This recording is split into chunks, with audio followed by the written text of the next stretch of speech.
Madame Plante, bonjour. Bonjour, M. Bruno. Merci d'accepter notre invitation aujourd'hui. Ça me fait plaisir. Probablement une des belles journées de l'été. Rentrée. Oui, en plus, c'est vraiment la rentrée. C'est pas par hasard si on est ici aujourd'hui. Ouais. D'abord, situons-nous. On est sur la rue Saint-Denis des Carrières, Ouais. au-dessus d'un viaduc, malheureusement, qui avait fait une victime il y a 2 ans maintenant, 3 ans. En fait, ça fait 4 ans. 4 ans déjà, mon Dieu, 4 les années ans. passent tellement vite. Oui, exactement. Puis on se souvient, c'est Mathilde Oui. Blais, une femme de 33 Au ans, Québec. qui était sur son Bixi, qui s'en allait travailler et qui a été happée par un camion, qui a roulé, qui est passé en dessous et qui est décédée. Ça faisait longtemps que des piétons et des cyclistes disaient comment ça se fait que sur Saint-Denis, on ne peut pas marcher de façon sécuritaire, on se sent pas bien. Et souvent, les automobilistes me disaient, nous non plus, on se sent pas si bien que ça. C'est pas clair. Alors, c'est pour ça qu'on agit en ce moment. Parce que les commerçants se plaignent beaucoup, après avoir vécu tout l'aménagement et le réaménagement de la rue Saint-Denis, la réfection complète, de ne pas avoir été trop consultés. On leur a dit, on va mettre quelques signalisations, oui, mais là, ils se rendent compte tout à coup que tout devient permanent. Oh, M. Bruno, sur ce point-là, je suis complètement en désaccord. Encore une fois, les aménagements de cet été, c'est avec la COVID. Je pense à Christophe Colomb Oui. ou sur la rue Villeray. Ou Mais Gouin, sur- où on a des faits. Oui, parce qu'on Rachel, s'ajuste. où on a des faits. Parce qu'on s'ajuste. Mais dans le cas du rêve, je ne peux pas accepter la critique de certains commerçants parce qu'il y a presque 300 commerçants. Il y en a qui se sont manifestés, je les entends, mais ça a suivi toutes les règles. 2 dossiers là, au cours des derniers jours qui doivent certainement vous préoccuper. Celui du camp dans Montréal-Est, Oui, le oui, camping. absolument. Vous allez faire quoi là? Parce qu'on Ouais. avait dit à la fin du mois, Ouais. on aura pris une décision, on demande à ce que les gens aient quitté. Je vais vous dire, M. Bruno, je pense que le campement, là, il révèle un malaise qui est grandissant. C'est-à-dire que les gens, de plus en plus, se retrouvent dans des situations précaires. Quand on entend les gens dans le campement dire « bien moi, j'en ai eu une job, mais j'arrive même pas à me payer un loyer ». Et là, je ne vous cacherai pas que c'est un cri du cœur de ces gens-là, mais qu'on doit s'unir pour demander au gouvernement supérieur, dont le gouvernement du Québec. Puis c'est important parce que c'est leur responsabilité, l'itinérance, et c'est leur responsabilité, l'habitation. Mais vous avez Moi, tout je ça fais ce dans que je votre peux. cours, cependant. Absolument. Et c'est pour ça que moi, je dis, il faut les accompagner, ces gens-là. Je l'avais dit, là, on ne va pas envoyer la police. Là. Ben non, ça serait... C'est pas ça qu'on veut. Mais on fait quoi? Alors, tranquillement, on va les accompagner vers des refuges, mais aussi, il faut comment je dirais, donc moi, je peux pas, on peut pas à long terme se dire c'est une situation viable, un campement comme ça, pour des raisons de sécurité, des raisons sanitaires. Puis évidemment, le froid L'hiver va s'en pogner. vient, Ben oui, oui. ben oui. Alors, moi, présentement, j'essaie d'être beaucoup dans la compréhension, j'entends leurs problématiques, je veux les accompagner, mais éventuellement, il va falloir le fermer. On a vu la lutte au racisme. Ouais. On a vu hier la statue de statue. John A. MacDonald déboulonnée, Ouais. décapitée. Ouais. Il y a quelque chose. Ça aussi, il y a un problème majeur. Pour moi, le vandalisme, quelle que soit la cause, la violence, c'est non. Ça sera toujours non. Ça, c'est inévitable. Mais on voit que ici, comme on a vu beaucoup aux États-Unis, il y a des différents groupes, différentes personnes qui considèrent que les symboles, si on veut changer la société, il faut s'attaquer aux symboles également. Moi, je pense qu'il faut en profiter, il faut changer ça en une opportunité d'avoir une discussion.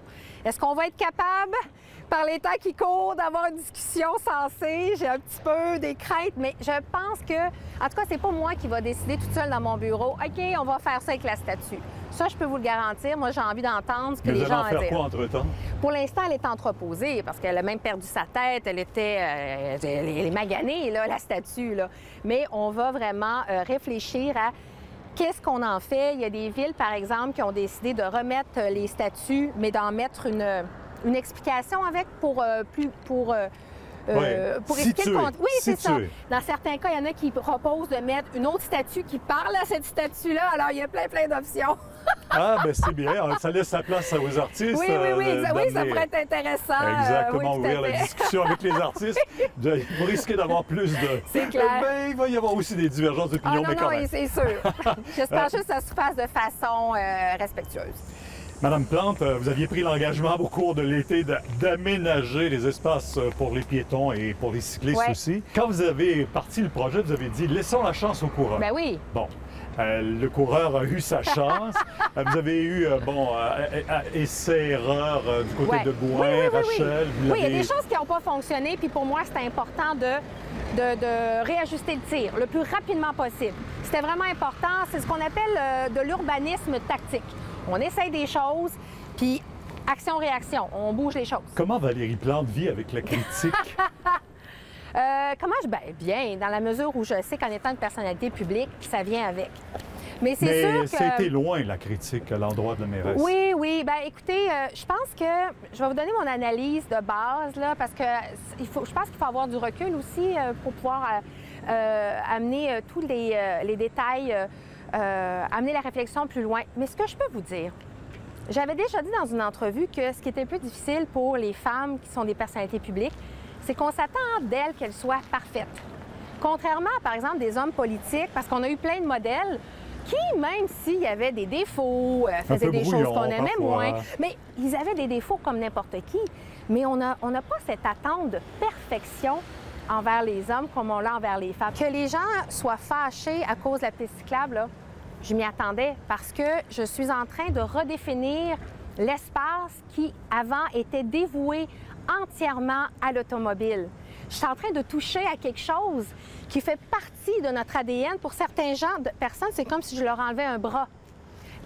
Les villes nord-américaines ont été développées sur ce modèle-là, mais ce que j'aime rappeler, c'est que contrairement à une ville comme, je ne sais pas, des villes ailleurs où on peut faire des grandes routes, à Montréal, là, le domaine bâti, je ne peux pas agrandir la route.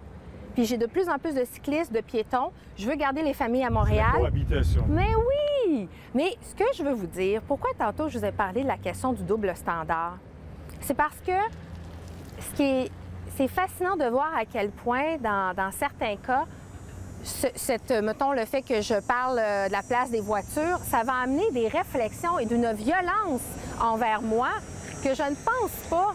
Des attaques personnelles, de la violence, parfois de l'agressivité, mais pure et dure. Et cette idée comme quoi, vous avez pris cette décision-là, c'est fini, je vous aime plus. Je dis, écoutez, moi, j'ai pas été élue pour plaire à tout le monde.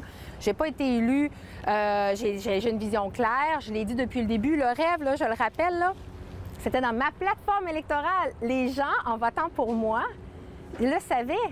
Alors, moi, je ne vais pas me cacher, je ne vais pas être gênée de penser à la ville du futur et surtout pas à pas juste penser à moi et à me dire, pas à ma cote de popularité, et de me dire, moi, je fais la ville pour mes enfants, mes petits-enfants, vos petits-enfants. Année électorale l'an prochain, vous avez à quoi nous dire? Ben oui, je pense que oui. Parce que je suis la mairesse qui aura première femme, mais aussi qui a traversé la COVID. Ça, c'est majeur. Mais vous allez être là. Ben oui, je vais être là, évidemment, parce que cette vision-là, je la porte. Et puis, il y a plein de choses qu'on pourra me reprocher. Mais s'il y a une chose qu'on ne pourra pas me reprocher, c'est de ne pas avoir une vision claire puis de ne pas avoir annoncé mes couleurs d'avance, parce que je l'ai faite. Madame Plante, merci beaucoup. Merci, merci.